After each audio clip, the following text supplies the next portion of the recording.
The United States controls all the oceans of the world. There isn't anywhere that you can sail in the world that you are not under the surveillance of the U.S. Navy. No power has ever controlled all of the oceans of the world.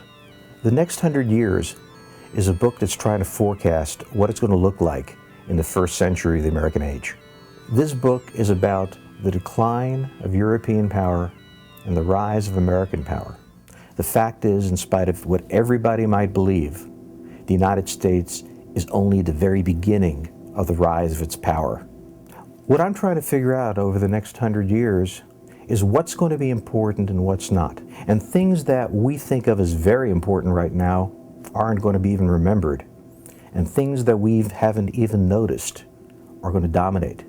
History repeats itself. So, for example, there was a reason that there was a great Ottoman Empire for centuries dominating the Islamic world.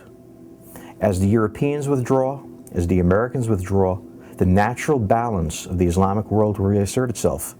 And that natural balance is in Turkey. Turkish power is even today stretching out throughout the region. Turkey is the 17th largest economy in the world, larger than Saudi Arabia.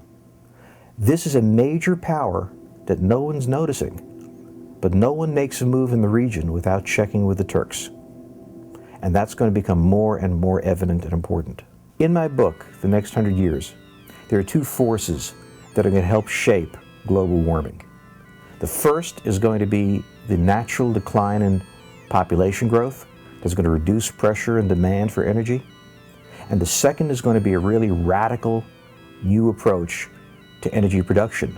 Solar power, but not on Earth, in space. Space-based solar power by the end of the century is going to dominate our energy production, and it's going to make the United States even more powerful than it was before, because in addition to everything else, we will replace Saudi Arabia as the world's source of energy. A lot of people will say the next 100 years is unduly focused on the United States. That's not true. The next 100 years will be all about the United States. That's not because I'm American. It will be because that is the way power works right now.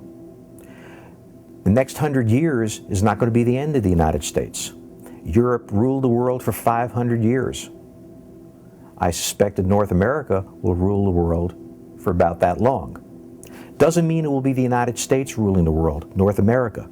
And there's already a challenge slowly developing to American power. Mexico, the world's 13th largest economy, 100 million people, many of them located in the United States, inside of the old areas the United States won in the 19th century, is rising again. And by the end of the century, it will rise and challenge the United States.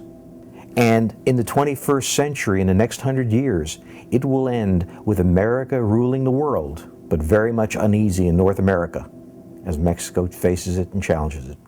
What I really want people to understand is history is not as random and unpredictable as it appears, that you can predict certain changes, but that the fundamental nature of the human condition, that there are families, that people fall in love, that they fight wars, that they make money, that they steal from each other, that remains constant. And so long as you bear that in mind, you can predict the future. My profession is forecasting, and the company I founded, Stratfor, specializes in that. Usually 1 year out, 5 years out, maybe 10 years out. The book that I've written, The Next 100 Years, tries to push that method out to a century. A lot of people think it can't be done. I have to tell you that I think we did it.